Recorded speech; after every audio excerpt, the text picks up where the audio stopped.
البطولات الممنهجه المدبره مدفوعه الاجر الموجهه ضد النادي الاهلي. الله ينور يا عم حارس.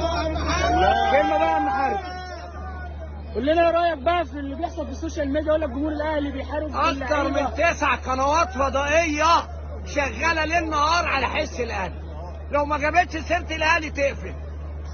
الحدث وامثاله وصدى البلد بلاش اسماء. وكن انا ما اخافش، وكن والشمس والكابتن ابراهيم عبد الجواد اللي عنده قله من امام، مش عارف امام عامل له ايه ده. ان شاء الله احسن لعيب تعرفوا تحسبوا امام عاشور، احسن لعيب في مصر. تعرفوا تحسبوا 24 في 2 يدونا كام؟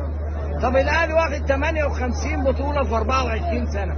في نادي في العالم عمل كده؟ واحد بيبص لي ومش مصدق. طب احسب على ايدك 15 دوري عام، 15 سوبر مصري، 9 كاس مصر يبقوا كام؟ 39 و10 ابطال دوري يبقى 49 و7 كاس سوبر يبقى كام؟ اديني كده.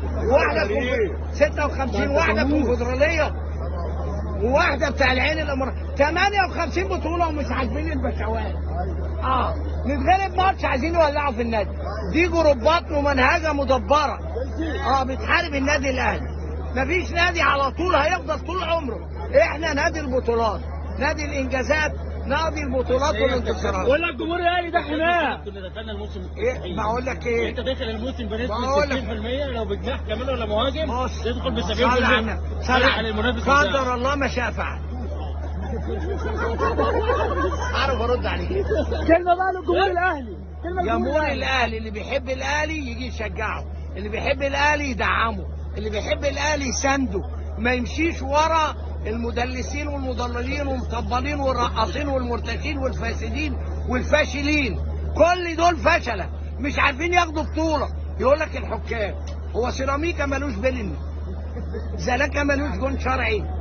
لا قال لهم هنا ابو رضا اللي جاي يصلح الكره المصريه الفاسد بيقول لهم ايه؟ قدموا شكوى عشان تغطوا على المباراه دي. راحوا مقدمين شكوى في الحكام.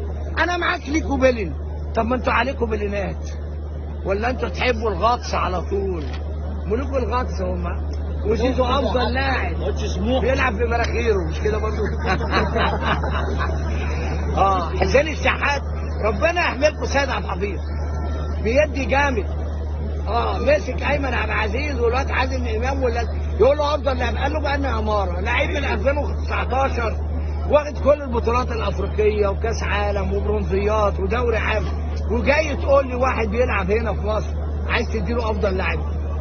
بيزعلوا يا جماعه والله العظيم. احنا نادي رباني، النوايا بتاعتكم عشان حلوه ربنا بيبعت لنا. فاكرين قفشه؟ والله جون قفشه ريحنا من صداع 100 سنه. والله كانوا هيمشونا من مصر، هيلعوا لنا مالطا ويقولوا لنا امشوا من هنا. ربنا قال لهم خد يلا.